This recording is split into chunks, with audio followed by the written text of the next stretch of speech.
Sesawi Kur Yesu Channel yang renungan harian, inspirasi kehidupan, dan portal media mana Kristiani.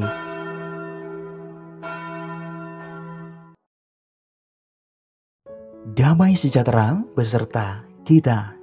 Semoga sahabat-sahabatku yang terkasih di dalam Kristus, wakil muda dan saudara-saudaraku dimanapun Anda berada, sungguh selalu beroleh rahmat sukacita, berkat yang melimpah, perlindungan dari Tuhan, dan rahmat kesejahteraan sahabatku yang terkasih di dalam Kristus. Sahabatku dimanapun Anda berada, wakil muda dan saudara-saudaraku yang terkasih di dalam Kristus, pada kesempatan ini pada hari Jumat 3 Februari 2023 ini, pada pekan biasa yang keempat ini, kita akan bersama-sama mendengarkan firman Tuhan dari Injil Markus bab 6 ayat 14 sampai dengan 29. Mari sahabatku, Tuhan beserta kita sekarang dan selama-lamanya. Inilah Injil suci menurut Markus. Dimuliakanlah Tuhan.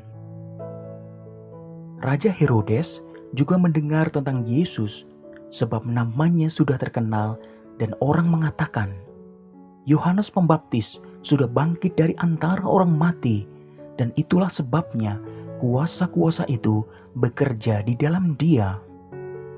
Yang lain mengatakan, dia itu Elia. Yang lain lagi mengatakan, dia itu seorang nabi, sama seperti nabi-nabi yang dahulu. Waktu Herodes mendengar hal itu, ia berkata, bukan, dia itu Yohanes yang sudah kupenggal kepalanya dan yang bangkit lagi. Sebab memang Herodeslah yang menyuruh orang menangkap Yohanes dan membelenggunya di penjara berhubung dengan peristiwa Herodias, istri Filipus saudaranya, karena Herodes telah mengambil sebagai istri. Karena Yohanes pernah menegur Herodes, tidak halal engkau mengambil istri saudaramu. Karena itu Herodias menaruh dendam pada Yohanes dan bermaksud untuk membunuh dia. Tetapi tidak dapat, sebab Herodes segan akan Yohanes karena ia tahu bahwa Yohanes adalah orang yang benar dan suci. Jadi ia melindunginya. Tetapi apabila ia mendengar Yohanes, hatinya selalu terombang-ambing, namun ia merasa senang juga mendengar dia. Akhirnya tiba juga kesempatan yang baik bagi Herodias ketika Herodes pada hari ulang tahunnya mengadakan perjamuan untuk pembesar-pembesarnya, perwira-perwiranya, dan orang-orang terkemuka di Galilea.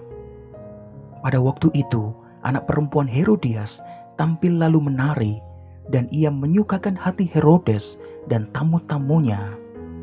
Raja berkata kepada gadis itu, minta daripadaku apa saja yang kau ingini, maka akan kuberikan kepadamu. Lalu bersumpah kepadanya, apa saja yang kau minta akan kuberikan kepadamu, sekalipun setengah dari kerajaanku. Anak itu pergi dan menanyakan ibunya, apa yang harus kuminta? Jawabnya, kepala Yohanes Pembaptis. Maka cepat-cepat ia pergi kepada raja dan meminta, aku mau supaya sekarang juga engkau berikan kepadaku kepala Yohanes Pembaptis di sebuah talam.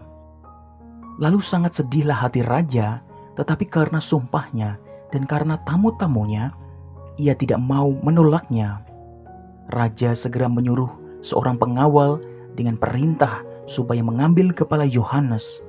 Orang itu pergi dan memenggal kepala Yohanes di penjara. Ia membawa kepala itu di sebuah talam dan memberikannya kepada gadis itu, dan gadis itu memberikannya kepada ibunya. Ketika murid-murid Yohanes mendengar hal itu, mereka datang dan mengambil mayatnya, lalu membaringkannya dalam kuburan. Demikianlah sabda Tuhan. Terpujilah Kristus. Sahabatku dimanapun Anda berada, wakil muda dan saudara-saudaraku yang terkasih di dalam Kristus, renungan singkat pada kesempatan ini sahabatku, perihal Herodias yang menyimpan benci dan dendam sahabatku.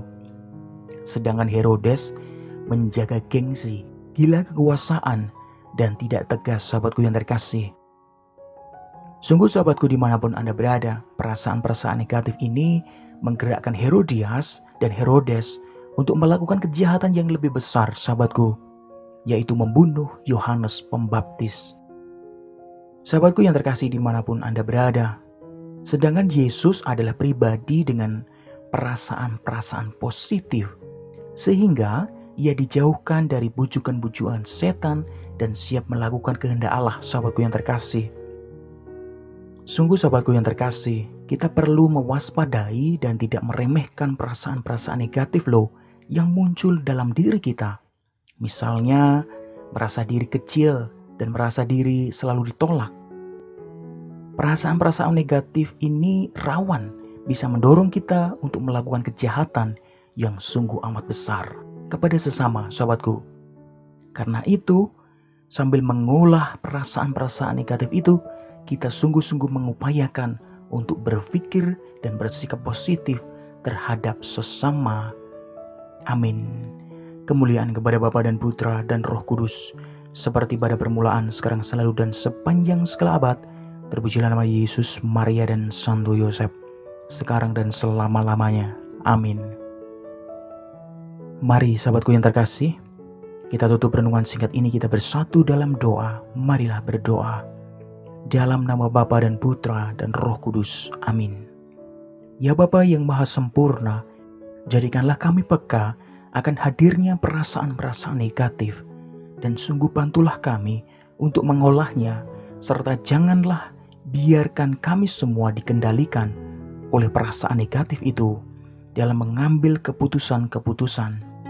Tumbuhkanlah dan kobarkanlah selalu sikap positif dalam diri kami. Pakailah hidup kami ya Tuhan menjadi sarana firman-Mu yang hidup, dan hidup kami semakin menjadi berkat bagi banyak orang. Biarlah yang terjadi dalam hidup kami ya Tuhan, terjadi seturut kehendak-Mu. Amin. Kemuliaan kepada Bapa dan Putra dan Roh Kudus, seperti pada permulaan, sekarang, selalu, dan sepanjang segala abad. Terpujilah nama Yesus, Maria, dan Santo Yosef, sekarang dan selama-lamanya. Amin. Dalam nama Bapa dan Putra dan Roh Kudus. Amin. Sahabatku yang terkasih dimanapun Anda berada, sobat muda dan saudara-saudaraku yang terkasih di dalam Kristus, terima kasih banyak sahabatku, kita boleh bersama-sama mendengarkan firman Tuhan dan kita berefleksi pada kesempatan ini. Sahabatku yang terkasih, mari dengan sungguh kita menjadikan pikiran kita, sikap kita positif. Sebarkan video ini supaya banyak orang semakin terima berkat dan terima rahmat sukacita. Banyak orang dipulihkan, banyak orang disembuhkan. Sahabatku, hidup kita penuh berkat, hidup kita penuh sukacita, hidup kita penuh kesejahteraan, hidup kita penuh perlindungan. Yang gelap diberikan terang, yang buntu diberikan jalan. Sampai jumpa di renungan harian besok selanjutnya. See you later. Bye-bye, berkah dalam, Tuhan memberkati.